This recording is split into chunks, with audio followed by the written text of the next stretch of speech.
Welcome to the Brew Crew Review Podcast, the show by fans for fans of your Milwaukee Brewers.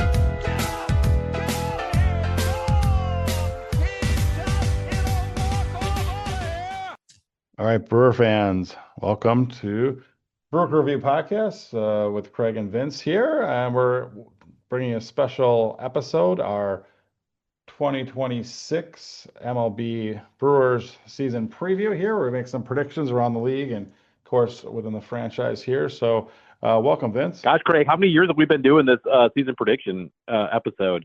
2004, I think we started mid-season. So have we really been doing one for every season since 2005? That's very possible. Yeah. Yeah. Do we have any record of where we're at with our predictions each year? Because I would love to have one of Scotty's interns going to go back and look into what our records are or what our predictions are like actually over that amount of time. Yeah, that's interesting. I feel I've gotten very few correct, but yeah, so maybe we won't have them do that. So if you're just gonna hold off on that there, Chanel, we'll sign you with something else. But anyway, all right, here we go. Let's go around. We're gonna first predict the division, how we think the Major League Baseball divisions will finish this year as they're kind of winding down in spring training here. I guess. Oh, before we start this episode, I guess I'll give a congratulations to Venezuela for winning the World Baseball Classic this year over their very first title of that here. Of course, USA did win in 2017, and they have now participated in 3 straight finals, which is pretty awesome. They lost in 2023 to Japan, of course.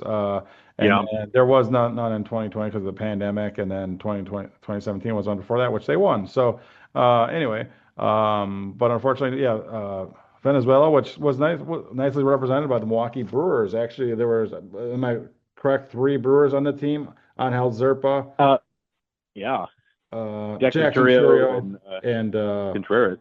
Well, Contreras. So congratulations to them. And also, I wasn't pulling for him, but Zerpa pitched great last night, Craig. I mean, I know we both watched the game, but obviously I was cheering for Team USA, but Zerpa looked outstanding. In their game against Japan, he struck out Ohtani in a key spot, I think, and he looked like a dominant late inning reliever. I mean, no offense to Nick Mears or Isaac Collins and wishing them well, but I really feel like we got the best talent back in that trade based off of the eye test, I guess, so to speak. So I know you were not a fan of that trade when it was made, but I don't know. I was very impressed by Zerpa in this tournament. That's for sure. Yeah. He was very, very impressive. I was actually impressed with how hard he threw. I know we had read, his scouting reports and looked at his velo numbers, but I was actually just the eye test was outstanding. And, I know that the Brewers have even talked about using him as a starter at some point potentially this season as well. But I could see him being a dominant lefty out of the bullpen.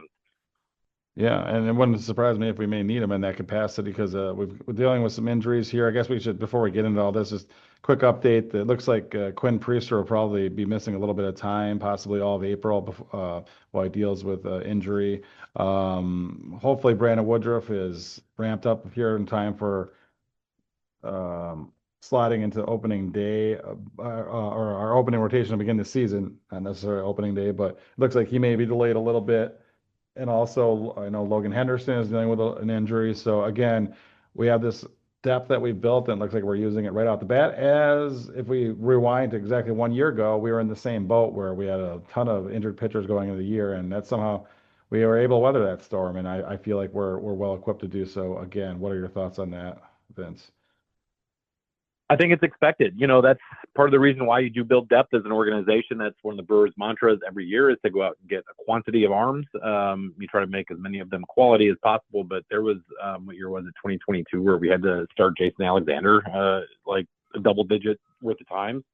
And I think that it's really important to, recognize that there are going to be injuries. It's a long season. We're only in the first, month of spring training at this point. We haven't played a game yet. And already we're dealing with 2-3 injuries in our starting rotation, as you just mentioned, Craig. So I think that it's really important for any team, let alone a team like the Brewers, to be able to cover those innings that are going to inevitably arise as we go throughout the season. So the Quinn Priester injury, I think that's probably the worst in my opinion at this point, just because he is being counted on to really be a leader in that rotation, given his season last year, and he was a real durable workhorse for us throughout the year. At least starting in Mayish for last year's very successful Brewers team. So I think that that's definitely an area of concern for the Brewers. Hopefully, we do have the depth to cover it. Yeah, no, and if you remember last year, I think we had Chad Patrick and Logan Henderson like sixth to eighth on the Yeah. depth chart going into the season, but they were key contributors in April because of injuries. And Yep. I look again to those guys and some more guys like Kyle Harrison and Brandon Sprout might get some opportunities here early in the season because of it. And hopefully Yeah. they show us what they're made of. And the depth is going to definitely be an asset for the 2026 Milwaukee Brewers when it comes to pitching. And there's even some thoughts that they may be stretching out or willing to, you know, Aaron Ashby and DL Hall may have some opportunities as starting pitchers going forward too, but we'll see. They might be left in the bullpen as well. So, all right, on to Yeah, our. I wouldn't be opposed to giving at least one of our lefties between Hall and Ashby a look in the starting rotation. I think that the Brewers have actually promised DL Hall that look for quite some time. I think Ashby's really kind of filled in as a really good versatile bullpen arm. I think that DL Hall could do either one, but I wouldn't mind seeing him in the starting rotation. I think it's really just been injuries, not talent, that have kind of limited his opportunities since he came to Milwaukee 2 years ago in the Corbin Burns trade. No, I absolutely agree. Absolutely agree. So, all right, here we go with the 2026 MLB season predictions. Let's start with the NL, or sorry, AL. Let's start on the AL side and the AL East. It's one of your favorite divisions, I'm sure, Vince. As of course, the Milwaukee Brewers used to be part of that back in the day when we were in Yeah, AL. we So we both what? grew up with that, right? I Yeah, mean that absolutely. was the yeah. I mean that was so with the Brewers. By the way, before we even get going, the Brewers are one of the few teams that see we've been in the American League East, the AL Central, the AL West. I think we've been in every division in the American League and the NL Central, obviously now in the National League. So 4 of the 6 divisions um, have been home to the Milwaukee Brewers over our team's history. Yeah, absolutely. Pretty cool. So, how do you think you want to start off with how you think the AL East will play out here as far as what order of finish, starting with the division winner? Yes, sir. I was just kind of compiling my thoughts here and getting a note from Scotty's intern. I think that the Yankees are going to finish first. I think that Toronto is going to take a step back to finish second, but I do think that the loss of Bichette's going to hurt them a little bit. I'm going to go with Boston at third. I will go Baltimore fourth, and Tampa a very tough fifth place. Okay. Yeah, no, this is pretty strong division top to bottom. Like there's no for sure cellar dwellers, so to speak. So I'm going to go with the Toronto Blue Jays finishing first. A surprise pick is my number two finisher, and that's the Baltimore Orioles. Number three, I've got the Yankees. Not super impressed with their offseason, but of course they're super talented. And then number four, the Red Sox. And then number five, also the Tampa Rays have got in last. But again, I think this team, I mean, this division of almost anyone could win it, it feels, going into this season. So that's pretty strong division, the AL East for sure. So, Do you think that Toronto had a good offseason, Craig? um, I'd say it was fair to middling. I mean, I think losing Bo Bichette is going to be pretty significant. But they did sign Dylan Cease for the rotation. They brought back former Brewers draft pick back from overseas and Cody Ponce. Uh, but overall, yeah, I mean, I think they did. And they also brought back Max Scherzer. I think they're pretty good with they built some nice rotation depth, which again, a lot of teams are realizing is a key uh, to the season, so to speak, by having some starting pitching depth. And I think they're bringing back a pretty nice offense overall. Of course, Anthony Santander, I think, is out for most of the season. So we'll see. I think they might take a little step back offensively, but I think their pitching will actually be pretty good still. So yeah. Okay. Yeah, I just think they had kind of a bad offseason, so that's why I put them down a peg. I know they were, kind of a Cinderella story last year, but I really didn't like their offseason. I think the losing Bichette's going to hurt them quite a bit, and really remains to be seen how much, if anything, Max Scherzer still has left in the tank. I love him, but if you're banking your offseason on that, it might be an unsafe bet in some ways, given the strength of that division. But we shall see. Yeah. Well, and I think the team, in my opinion, and I don't think the Red Sox had a good offseason either. Actually, they lost Alex Bregman and did little, I mean, they did bring in some nice pitching with Sonny Gray and, of course, Ranger Suarez. But overall, I'm not super impressed with their offseason. I kind of think that the Orioles had a sneaky good offseason. Obviously, Pete Alonso. Pete Alonso is a pretty Yeah. big ship to bring in, but they kind of rebuilt their rotation a little bit, and yeah. So I think we'll see what happens with that the Orioles Yeah. going forward. So all right. Hey, don't forget our old friend Caleb Durbin with the Red Sox, though. Oh We yeah, were all upset when we traded him. be a So fan favorite. Yeah. No, I mean he's a good. yeah. Yep, absolutely. So let's move to the AL Central. Do you want to alternate? You want me to go to first on this one, or you want to lead off again? No, I mean it doesn't matter to me, All right. Greg. Yeah, I mean go I can for it. go. Your AL Central rankings. Okay, well, who I'm going to pick first because I do every year. I like Cleveland again. I just like what they do every offseason. The mistake by the Detroit's going to lake. be too. Yeah, mistake by the lake. I mean, they're not going to win in the postseason, but it's sort of like us. Uh, Detroit at number two. I will go Kansas City at number three, and a little bit of a surprise. I'm going to actually pick the White Sox at four and the Twins at fifth. Yeah, that was a good. I really don't think that the Twins have done much of anything, and after their sell-off last year, I just think it's a really demoralized franchise at this point, and I don't know. I would hate to be a Twins fan. No, I think you're right. They're definitely looking like cellar dwellers this year. Um, but sometimes, a lot of times, I discount them. They end up having a somewhat solid season. So we'll see. But I'm They going to go started off with well last year, but then they kind of plateaued and then traded away all their stars by the deadline. So it was, I just think that you're talking about a franchise that is really directionless in many ways, and I think that the ownership group is one of the worst in baseball, to be frank. So yeah, it's just kind of a demoralized team. yeah, no, I agree. All right, my AL Central order of finish prediction will be the Tigers winning the division. Um, they brought back old franchise icon Justin Verlander, which again, I know you can't rely on 40 plus year pitchers, but I think it's kind of a nice story, and they're built to contend. Obviously, Tarek Skubal coming back will be huge for his last season, so I think they're kind of making a big run this year. In second place, I'm actually going to have the Kansas City Royals. Third place, I'm going to have the Cleveland Guardians, but again, never discount them. Just like teams, I'm kind of discounting them like a lot of people like to discount the Brewers, and it's probably a mistake, but got them third. Yep.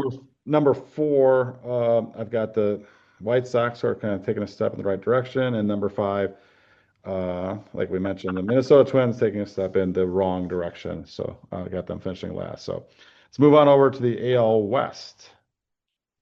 Okay, I've got Seattle in first place again. I actually don't love their team. I just think it's kind of a weird division. But I've got Seattle finishing first again. I've got the Astros at number two, but I do think that they're significantly worse than last year. I've got the Rangers for third. I've got what are they now? The West Sacramento Athletics or the Athletics Baseball Club. I've got them for fourth, and I've got the Angels at fifth.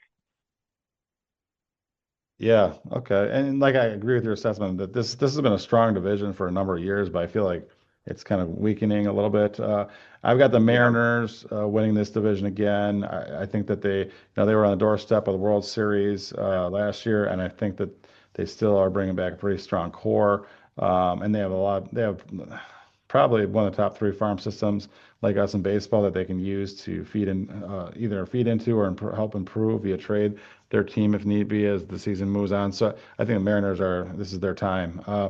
Second, hanging around, Astros from your neck of the woods, of course, in Houston. Again, Yep. they still have some nice players, but they're probably trending downward. And third, I'm not Yep. sure what city this team is in or what their team moniker is, but the team formerly known as the Oakland Athletics, I will have finished third because I do think that playing in Sacramento, it's a hitter's ballpark. They have some nice young hitters with Nick Kurtz and Tyler Soderstrom. even like their baseman Max Muncy. By the way, both Max Muncies were drafted by the A's. They share the same birthday. Do you believe that?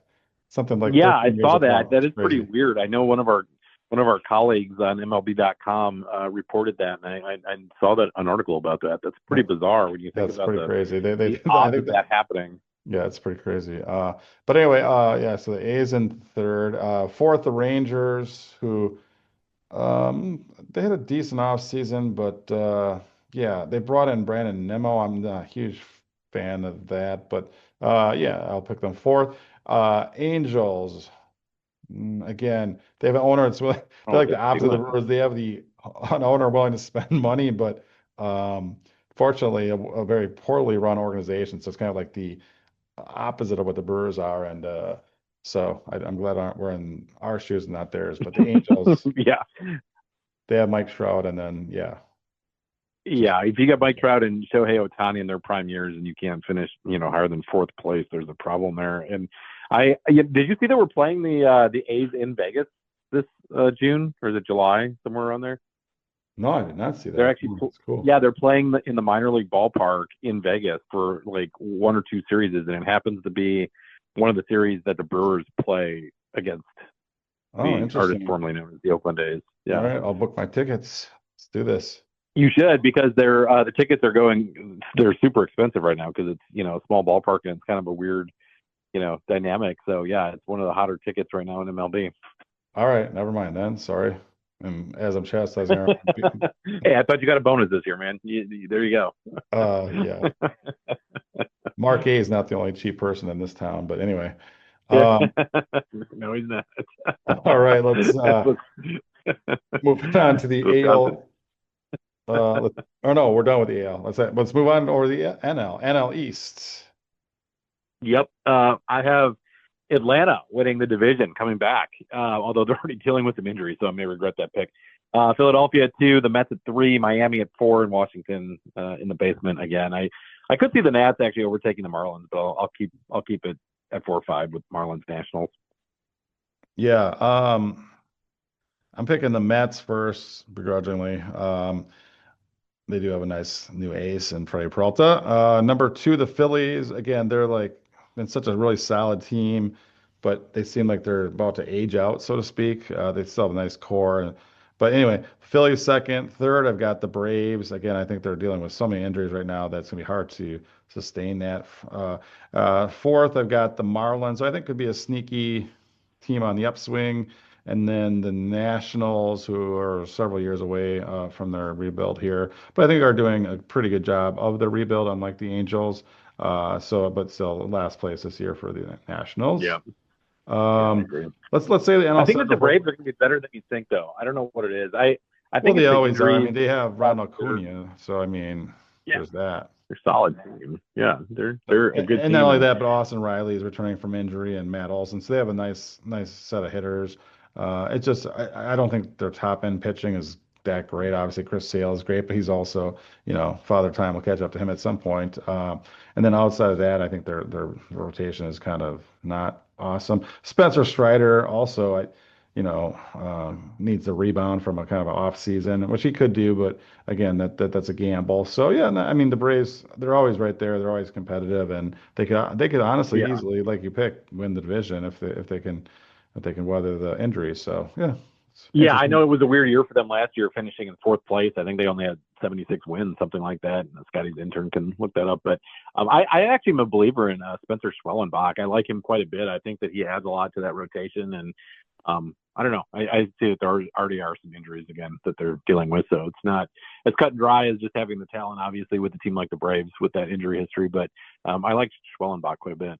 Yeah, no, I agree with you on Schwellenbach. Unfortunately, Schwellenbach, I think, is set to miss several months of the Yeah, season he's due to already injury. So out. That's yeah, what I'm talking about. but They've but got a yeah, couple so injuries so I already. mean, unfortunately, if they were fully healthy, I'd probably be considering them for the division pick here. But no, either way, I think they could be weather that storm. So let's save the NL Central for last. Let's skip over the NL West and go over Yeah. that. Unfortunately, Dodgers again in first place. It's just they are a incredibly tough team, and they've only gotten better somehow this offseason. I'm going to go with the Diamondbacks in second place.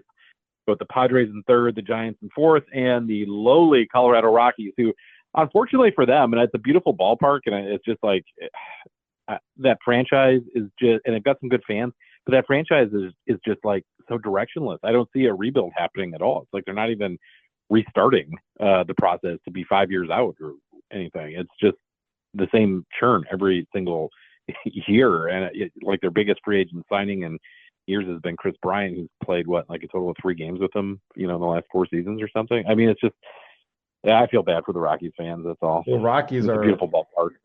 are like the NL version of the Angels without Mike Trout, just even Yeah, worse. yeah, they deserve better. The fans deserve better. It's a fun environment. It's a really good baseball town. I know they've only been a major league team since 1993, but the minor league history with the Zephyrs, which was a Brewers AAA team amongst many other franchises, goes back a long, long ways in Denver, and they've got one of my favorite ballpark era or like baseball attractions nearby. Walking distance from Coors Field is the Ballpark Museum, so you can go see like bits and pieces of old ballparks, the 16 classic ballparks from baseball history. I don't know.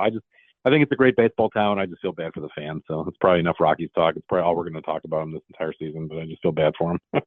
Yeah, and they are in the midst of rebuild. I do trust them to do their rebuild better than the Angels. But with that being said, I think I mentioned this already on the podcast somehow, but I heard the owner said something like sometime last year he was not willing to. He's like, I was not willing to trade Kyle Freeland, and I'm like, okay, good. I guess he's from the area. He's a very middling kind of like number 5 starter who happens to be their Yeah. opening day starter probably. But anyway, you're not gonna. So anyway, no more comments on that. Just let's. So my picks, Yeah, the unfortunately. owner is not very popular, and I had the opportunity to go to all 3 games of the Brewers series there last April, and got a chance to talk to a number of Rockies fans, and they're like super friendly and accommodating fans, and everyone's sort of united in not liking the ownership group in Colorado.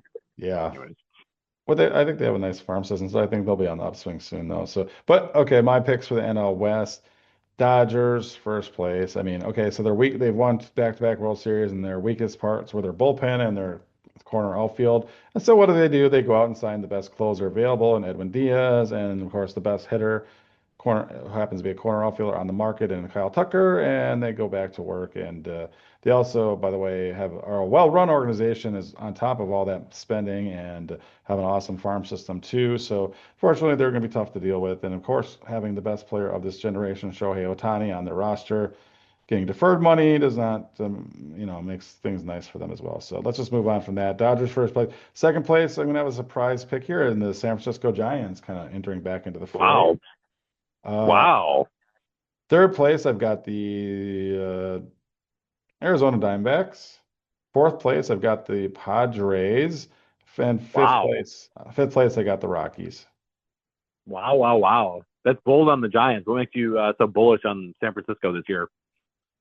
I just think that they're going to be a surprise team. I like the Harrison Bader signing. I think Luis Ariz is a decent pickup. Obviously, Logan Webb is a solid, underrated ace, and I think they have some up and coming pitching.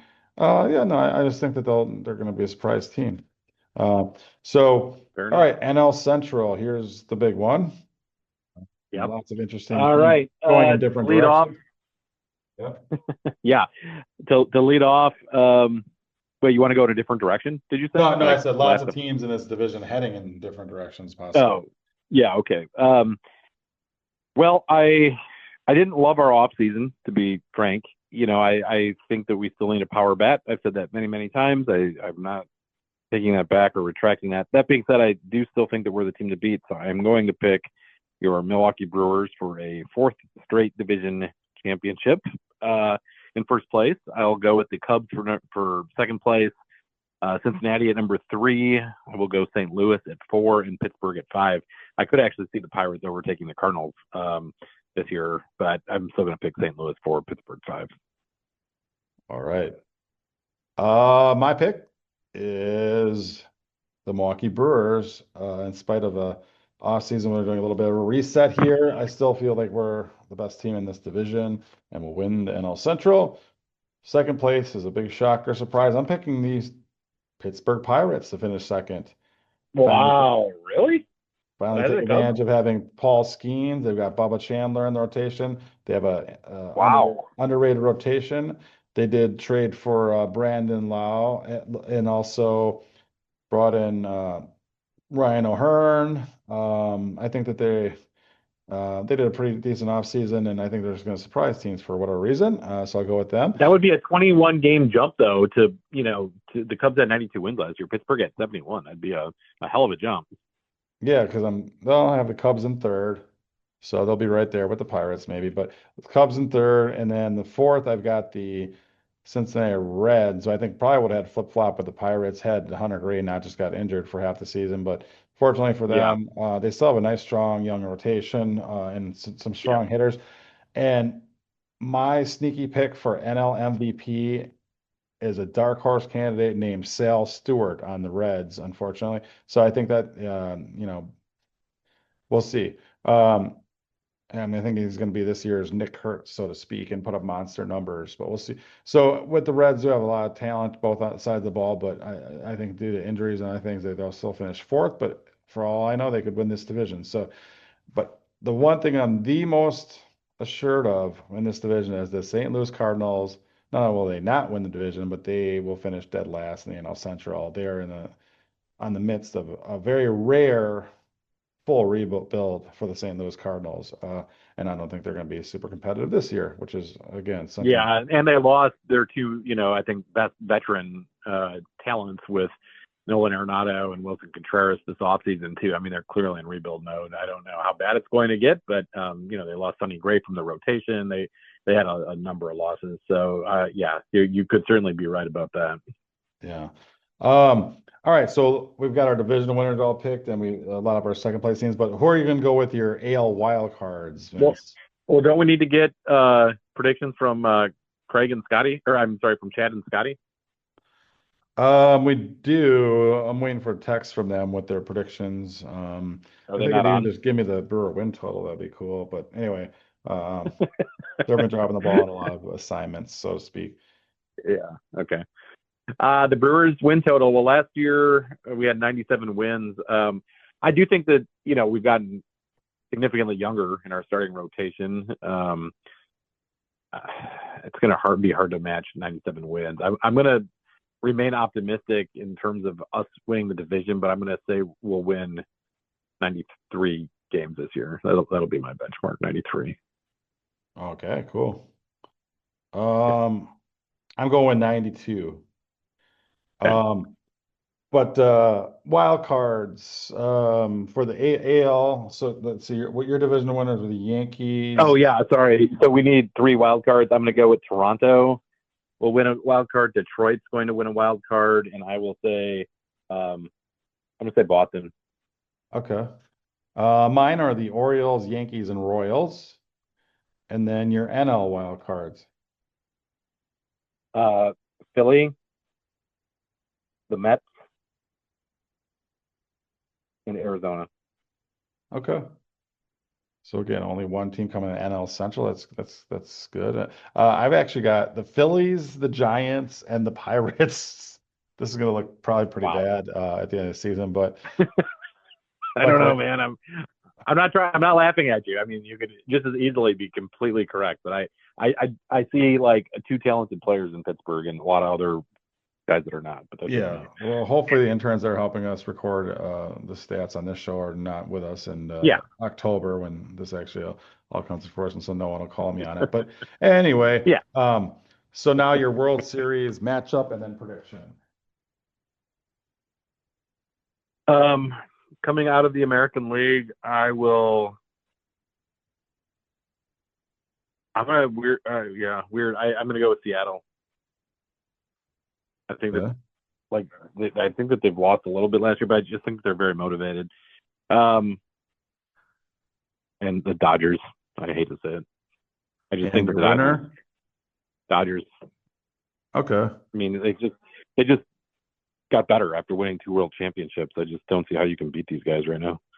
Yeah, I had the same matchup, Mariners versus Dodgers, but I have the Mariners beating the Dodgers, so maybe we'll see how they can be beat. But um, the Mariners have a really solid rotation, some nice hitters. They could possibly beat the Dodgers.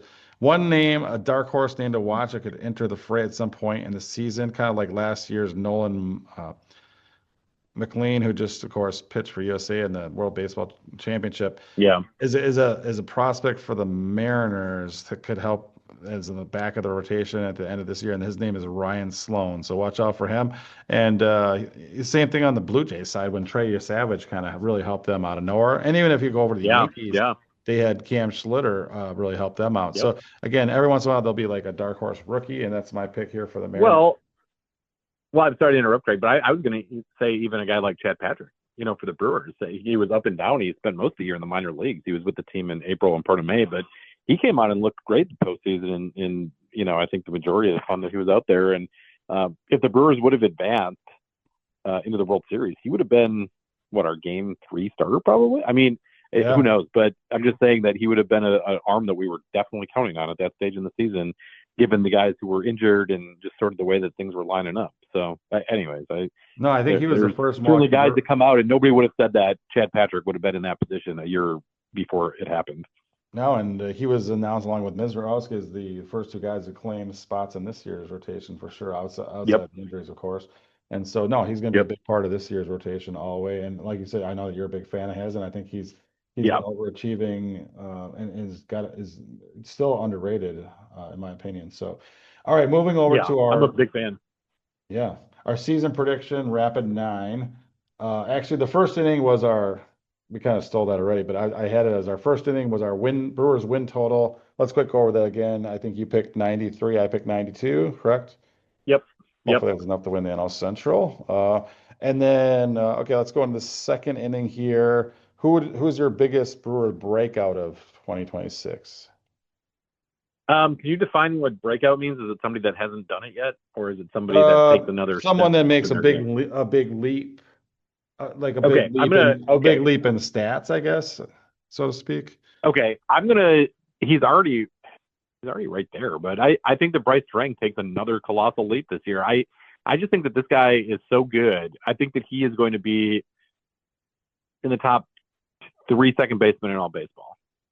Yeah, absolutely. I just love that guy. So I mean, he hit 288 last year. It's not like he had had any offensive holes to. But I'm going to say he hits 20 home runs this year.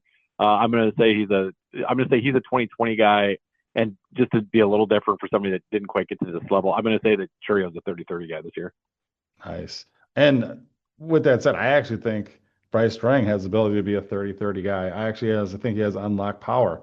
And that's why I've been comparing him to kind of Trey Turner, who I believe Yeah. has a 30-30 or close to season in his resume as well. So I really feel they're similar players. I think Bryce is even a little bit better defensively, of course, not at the Keystone, but yeah, no, I mean, he obviously could play short just as well as Turner if he got given the chance. But anyway, yeah, prime Trey Turner, I think he could absolutely have a breakout, in the MVP vote type breakout this year. I like that pick. Mine is mine's Self Frelick. I think he's got. I really just wish Murphy would bat him lead off, to be quite honest, and Same Churio to here. be moved Totally agree with that. more into a power position because I think that would like fuel a breakout. If he's got some really good hitters hitting behind him, I think that he'll see better pitches and really get on base. I think Sal Frelick could be a 300 plus hitter with some Yeah, he nice had sneaky 288 power and last year. speed. I mean, So he was close.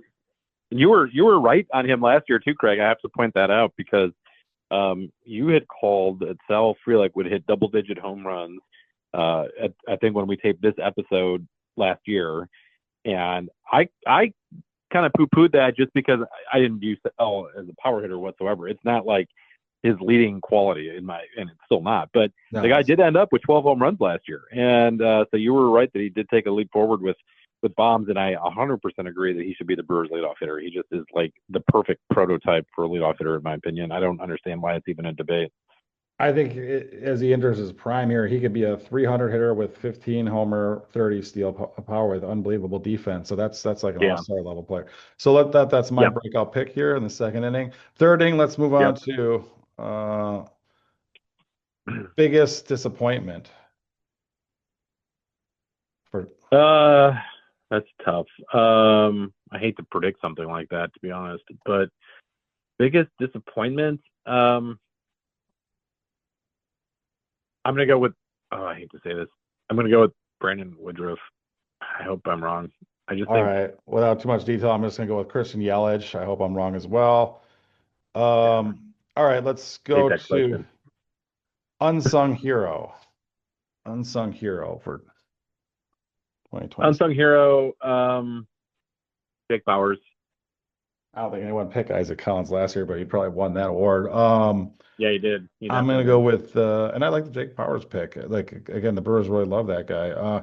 Another guy they really love will be my pick, and that's Brandon Lockridge. Oh Um, yeah, I thought you didn't like Lockridge when we got him last year. I'm coming around to him. I mean, he puts together really nice at bats, which makes him, I think, really fit our team mold and philosophy quite a bit. Mhm.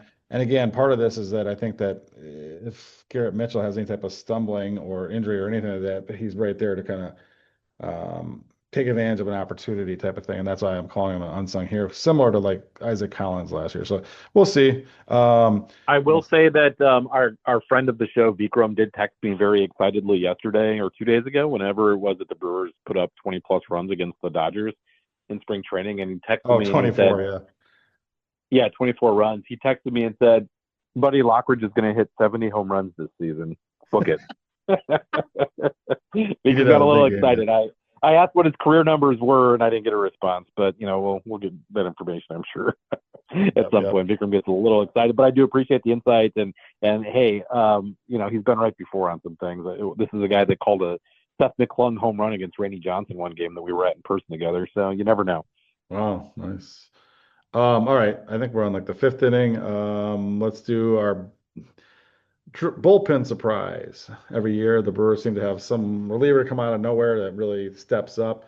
Maybe Yeah, almost going back to like Brian Hudson or something, but it probably goes further back than that actually. But yeah. um, I'm gonna go on Hell Zerpa. I just really like what I saw. Maybe it's not much of a surprise because he was the headliner in a pretty major trade for the Brewers this offseason. But just because we haven't seen him before as Brewer fans, I'm gonna go with Zerpa.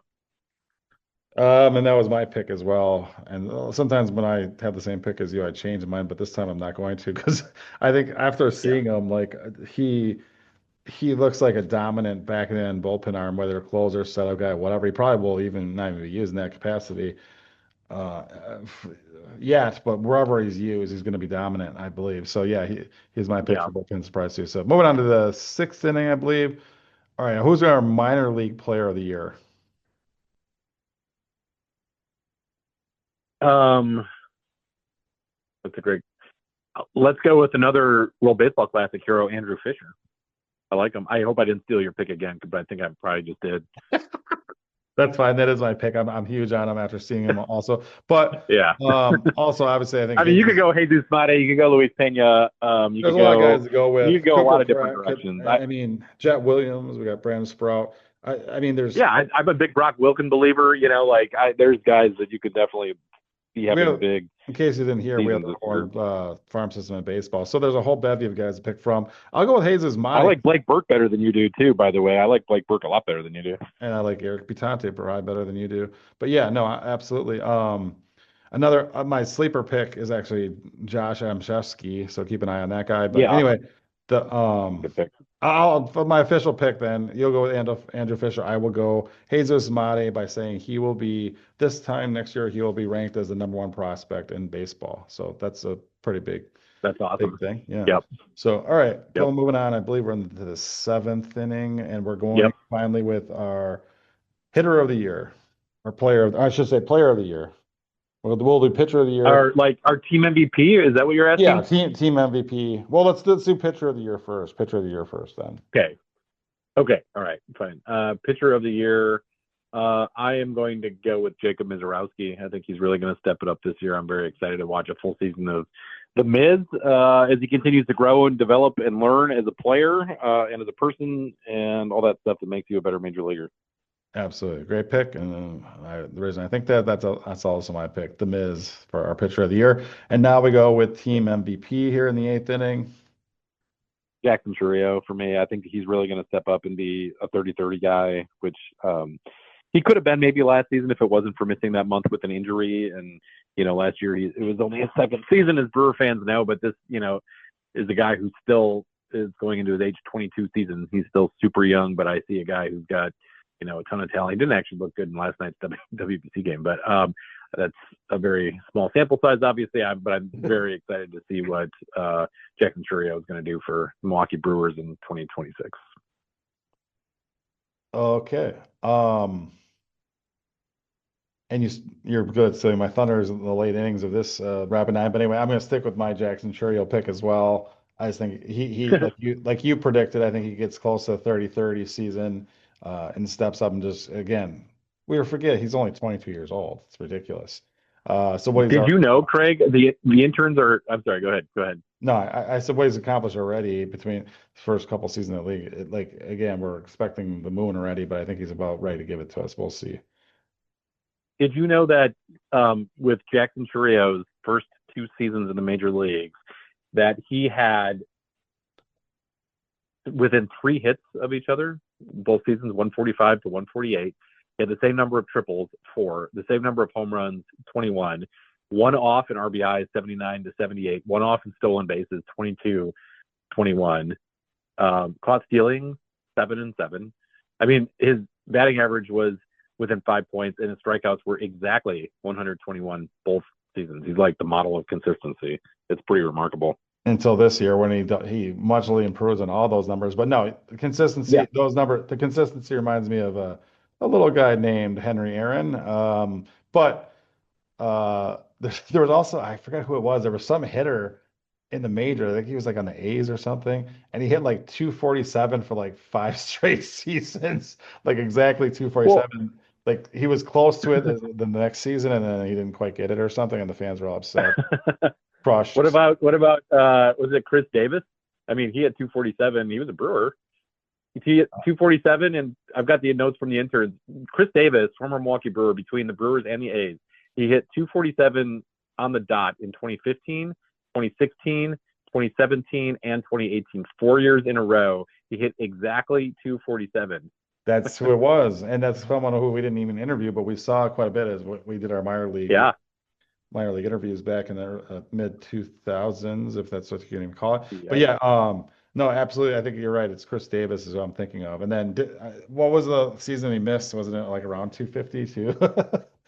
Well, in 2014 to start it off, he hit 244, and then he did drop off in 2019. He played in 20 or so, well, 18 less games, and he hit 220. So he kind of started to go downhill in his age 31 season. But between the ages of 26 and 30, he was like the perfect model of consistency. In fact, in 2014 and 15, he had the exact same number of strikeouts, 122. Interesting. Remarkable. Well, yeah, show you who he was. But Yep. I don't think that we're going to get the exact same stats for Jackson Serio this year. No, I was just pointing out he's a consistent hitter for his age. He Yeah, doesn't absolutely. vary wildly. I think that when he continues to make strides in his development, which he's continuing to do because he is still such a young player, I think that then you're going to see that same level of consistency with better numbers.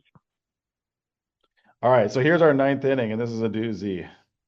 Will Scott Bartell appear more times at AmFam Field or on the Brook Review podcast in 2026? Do you think he's going to get to one Brewers game at AmFam Field? I don't know. That's tough. Did he get to any last year? I think he did attend one game with his niece.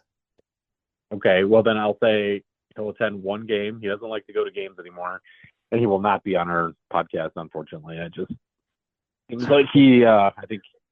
So I'm going to say he's going to get to more games in person. Although that's tough to get him to an event in person. So I will say that. But he also doesn't like to be on the show as much anymore either. So it's been almost 4 years since he's been on the program. He could technically, well, a few things. I think that the fact that he's going to be able to get the Brewer package with local no blackouts, I think will, unfortunately, even make it less likely for him to attend a game. And then number Yeah. two, um, I'm holding out hope that he'll still be on some podcasts this year. We'll see. So I'm going to go with the But podcast. You can go does with he like the Brewer baseball game. So anymore? I mean, he told us he didn't like baseball anymore, or the Brewers yeah, at least. well, I guess we'll see. Maybe he'll run up the numbers on both these, and we'll see. Maybe we'll go into double digits on both of them. That'd be great. So we'll see. Maybe Yeah, Scotty's still back. still a great man. Yeah, I mean he didn't get the nickname Scotty Ball Game for no reason, I guess. That's true, and he has stepped up to the plate before, so you never know. Yeah, never know. So. All right. Well, I think this is a pretty exciting time to be a Brewer fan, as I keep mentioning. But a lot of nice young talent in this organization, both on the field and also, as I should point out, in the front office basically has done an unbelievable job over the course of the last decade really in building this franchise to be a perennial contender. And I think that they're not making missteps in the moves that they made this offseason, although they're sometimes hard to swallow as Brewer fans when you're attached to fan favorites like Freddie Peralta or Caleb Durbin. I think the Brewers front office knows what they're doing, and they're continuing to build a nice franchise, which will hopefully Yeah, have the ultimate payoff at some point in the future. So let's not hold out hope. And then, yeah, yeah, and I think it deserves to be said too that Matt Arnold has earned our trust first of all, and second, he has exemplified the approach that the Brewers have to take, which is balancing current needs with the future as well. You can't just. I do think that there are times that the Brewers need to be more aggressively going "quote unquote" all in for this season or for a particular season. I don't think that we can do it all the time either. So it's one of those fine tightrope acts that we have to walk, and I think Matt Arnold does as good a job or better than anybody else. So I certainly appreciate the job that Matt Arnold does and the restraints that he's given. That he wouldn't admit it, but from ownership, I do think that that's an issue. I do think we need to spend a little bit more money. But that being said, overall, very positive on our front office and guys like Matt Arnold have done a great job, along with guys like Tom Carter too, our anonymous source, who's also in the front office and helps us out quite a bit. yeah, no, Tom Carter is very underrated. Does a great job. Again, part of the reason he makes him so underrated is he wants to be anonymous, which is also a cool Yeah, trait. It shows that you don't have much of an ego. And right. he has like the opposite. He gets actually upset whenever his name is said because he wants no credit. So thank you, TC. We won't say your full name on air. Or Yeah, whatever. I apologize, Tom. But Yep. you're very appreciated here on the Burke Review, and all our listeners have loved you for decades. So, and Oh yeah. appreciated your services. So, you can Yeah. remain anonymous if you want, but yeah, thanks, Tom. So, anyway, yeah, that wraps it up for our 2026 season preview. This has been a brutal winter here in Wisconsin. I'm sure not so much down in Houston, but I'm ready to put that all behind us. I'm done staring out the window, waiting for baseball to come back. It's back. Super. And you're going to spring training, Craig. I Yeah. mean, I had my dose last week at the World Baseball Classic, but you're on your way to see the Milwaukee Brewers in Maryvale, correct? Yeah, and here's the thing that's kind of crazy is we were there 20 years ago, and as we entered Arizona, we experienced the biggest snowstorm in the state of Arizona's history. That's And now right. this year, Right. unfortunately, I may be experiencing the biggest March heat wave in Arizona history. I just read online that it's going to be 105 degrees on Friday and Saturday and Oh man. the games I'm going to be attending. And I read that it only reached 100 one other time in Arizona March history, and that was in 1988, like March 26, 1988. It was like 100 degrees. Besides that, this is the biggest heat wave in Arizona history in March, of course. That they do get these temperatures in the middle of summer, but this is an anomaly Yeah. and not a necessarily welcome one. So I'll do my best to stay hydrated, and we'll see what happens. But yeah, Yeah. Wow. That's fun, and I'm excited for you that you get to go to spring training this year. And I will make sure that you pick up our press passes and get us lots of good coverage from Brewers spring training the last week as they wrap things up. I will be departing next week already for Milwaukee. I think we're hopefully going to run into each other up yeah, there, Craig, and absolutely. I will be attending opening day per tradition. I think going back about 35 years at this point. Don't think I got out of some elementary school games, but I starting in middle school would go every year, and I'm very excited about that. So we'll have to catch a game when we're up there. I'll be up there for the first homestand. So super pumped to get back to American Family Field and get to see some baseball at the yard in Milwaukee, Wisconsin, at my favorite place on earth. So very, very excited about that. So looking forward to that, and baseball season is upon us. Absolutely. So yeah. All right. Stay classy and go Brewers. All right, thanks, Craig. Thanks, Vikram. Thanks, Scotty. Go Brewers. Baseball. Do, do, do, do.